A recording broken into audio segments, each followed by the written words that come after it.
ಶಿವೋಹಂ ಶ್ರೀಮಾತ್ರೇ ನಮಃ. ನನ್ನ ಪೂಜ್ಯ ಗುರುಗಳಾದ ಶ್ರೀ ಶ್ರೀ ಶಿವಂ ಗುರುಗಳಿಗೆ ಹಾಗೂ ನನ್ನ ಗುರುಕುಲಕ್ಕೆ ನನ್ನ ಹೃತ್ಪೂರ್ವಕ ನಮನಗಳು. ನನ್ನ ಹೆಸರು ಸೌಮ್ಯಶ್ರೀ. ನಾನಿವತ್ತು ನಿಮ್ಮ ಮುಂದೆ ಜ್ಞಾನಕುಟೀರ ನೇಚರ್ ಶಾಲೆಯ ಮುಖ್ಯಸ್ಥೆಯಾಗಿ ನಿಮ್ಮ ಮುಂದಿದ್ದೀನಿ. ಈ ಒಂದು ಶಾಲೆಯ ಬಗ್ಗೆ ಕೆಲವೊಂದು ವಿಚಾರಗಳನ್ನ ಹೇಳ್ಕೊಳ್ಳೋದಕ್ಕೋಸ್ಕರ ಈ ಒಂದಷ್ಟು ವಿಡಿಯೋಗಳನ್ನ ಮಾಡ್ತಾ ಇದ್ದೀನಿ. ತಾವು ನಮ್ಮ ಚಾನಲ್ನ ಸಬ್ಸ್ಕ್ರೈಬ್ ಮಾಡದಿದ್ದಲ್ಲಿ ಮೊದಲು ನಮ್ಮ ಚಾನಲ್ನ ಸಬ್ಸ್ಕ್ರೈಬ್ ಮಾಡಿ, ನಿಮಗೆ ಪರ್ಸ್ನಲೈಸ್ ನೋಟಿಫಿಕೇಷನ್ ಬರುತ್ತೆ. ಹಾಗೆ ನಮ್ಮ ಯಾವುದೇ ಅಪ್ಡೇಟ್ಸ್ನ ನೀವು ಮಿಸ್ ಮಾಡ್ಕೊಳ್ಳೋ ಸಾಧ್ಯತೆ ಇರೋದಿಲ್ಲ. ಮೊದಲಿಗೆ ಏನು ಗುರುಕುಲ, ಇದರ ಹೆಡ್ಡಿಂಗಲ್ಲಿ ನಾನು ಹಾಕಿದ್ದೀನಿ ಬದುಕುವುದನ್ನು ಕಲಿಸುವ ಗುರುಕುಲ ಅಂತ. ಇದಕ್ಕೆ ಪ್ರೇರಣೆ ಏನಪ್ಪ ಅಂತಂದರೆ ನನ್ನ ಶಿವಂ ಗುರುಕುಲನೇ. ಇಲ್ಲಿ ನಾನು ಬಂದಿದ್ದು ಒಂದು ಆಸ್ಟ್ರಾಲಜಿನ ಕಲಿಯೋದಕ್ಕಾಗಿ.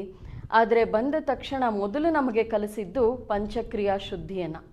ಆದರೆ ಅದರ ಮೂಲವನ್ನು ತಿಳ್ಕೋಬೇಕು. ಏನಕ್ಕೆ ಈ ರೀತಿ ಮಾಡಿದರು?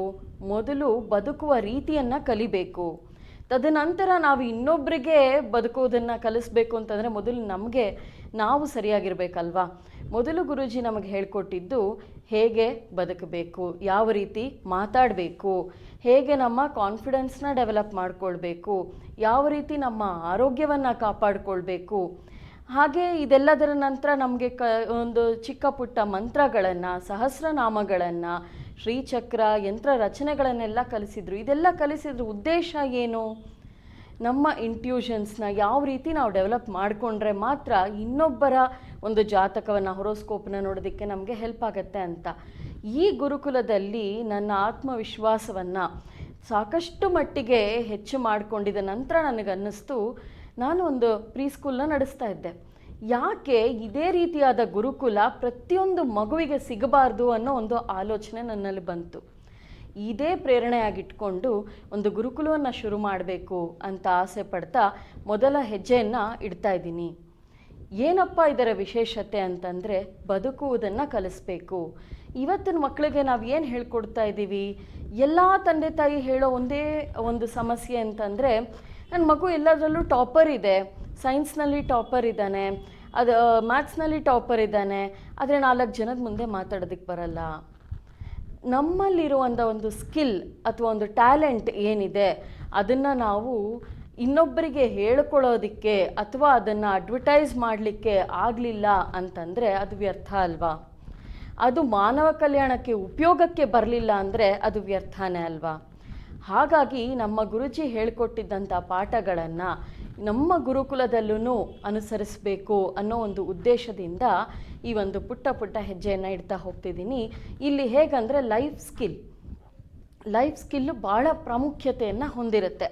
ಎಷ್ಟೋ ಸಲ ನಾವು ನೋಡ್ತೀವಿ ಮಕ್ಕಳಿಗೆ ಎಲ್ಲ ಮಾರ್ಕ್ಸ್ ತೊಗೊಂಡ್ರೂ ಕಾನ್ಫಿಡೆನ್ಸ್ ಇರೋದಿಲ್ಲ. ಆ ಕಲಿತಿರೋ ಪಾಠವನ್ನು ಇಂಪ್ಲಿಮೆಂಟೇಷನಲ್ಲಿ ಸಾಕಷ್ಟು ಫೇಲ್ಯೂರ್ಸ್ನ ನಾವು ನೋಡ್ತೀವಿ. ಪ್ಲ್ಯಾನಿಂಗ್, ಇಂಪ್ಲಿಮೆಂಟೇಷನ್, ಒಂದು ರಿಸಲ್ಟ್ ಬೇಕು ಅಂದರೆ ಅದಕ್ಕೊಂದು ಪ್ಲ್ಯಾನಿಂಗ್ ಬೇಕು. ಆ ಪ್ಲ್ಯಾನಿಂಗ್ ತಕ್ಕಂಗೆ ಅದಕ್ಕೆ ಎಫರ್ಟ್ ಇರಬೇಕು. ಆ ಎಫರ್ಟಿಗೆ ತಕ್ಕಂಥ ಇಂಪ್ಲಿಮೆಂಟೇಷನ್ಸ್ ಇರಬೇಕು. ಎಲ್ಲಿ ಒಂದು ಮಗು ಫೇಲ್ ಆಗ್ತಾ ಇದೆ, ಬರೀ ಮಾರ್ಕ್ಸ್ ತೊಗೊಂಡ್ರೆ ಸಾಲದಿಲ್ಲ ಅನ್ನೋದನ್ನು ಕಲಿಸೋದಕ್ಕೋಸ್ಕರನೇ ಕೋವಿಡ್-19 ಅಂತ ಸಿಚುವೇಶನ್ನ ನಾವು ಎದುರಿಸಿದ್ದೀವಿ ಅಲ್ವಾ? ಇಂತಹ ದೊಡ್ಡ ಸಿಚುವೇಶನ್ನ ಎದುರಿಸಿನೂ ಕೂಡ ಇವತ್ತಿಗೂ ಸಹ ನಾವು ಕೇವಲ ಪಠ್ಯ ಪುಸ್ತಕಗಳ ಹಿಂದೆ physics, chemistry, maths, science, social, civics, history ಅಂತ ನಾವು ಹೋಗ್ತಾ ಇದ್ದರೆ ಮಕ್ಕಳು ಬದುಕೋದನ್ನು ಯಾವಾಗ ಕಲಿತಾರೆ? ಅವೆಲ್ಲ ಕಲ್ತಿರೋದನ್ನು ಅಳವಡಿಸ್ಕೊಳ್ಳೋದನ್ನು ಯಾವಾಗ ಕಲಿತಾರೆ? ಈ ರೀತಿ ಕಲಿಸೋದಕ್ಕೆ ಅಂತಲೇ ಒಂದು ಗುರುಕುಲದ ನಿರ್ಮಾಣವನ್ನು ಮಾಡ್ತಾ ಇದ್ದೀನಿ. ಅದರ ಹೆಸರೇ ಜ್ಞಾನಕುಟೀರ ನೇಚರ್ ಸ್ಕೂಲ್ ಅಂತ. ಈ ಸಂಸ್ಥೆಯ ಬಗ್ಗೆ ಇನ್ನೂ ಹೆಚ್ಚು ಮಾಹಿತಿಗಳನ್ನು ಮುಂದಿನ ವಿಡಿಯೋದಲ್ಲಿ ನಾನು ಹೇಳ್ತಾ ಹೋಗ್ತೀನಿ. ನಾನು ಈ ಒಂದು ಚಿಕ್ಕ ವಿಡಿಯೋಯಿಂದ ಇದನ್ನು ಮುಗಿಸ್ತಾ ಇದ್ದೀನಿ. ಧನ್ಯವಾದಗಳು. ಶುಭ ದಿನ. ಶಿವೋಹಂ.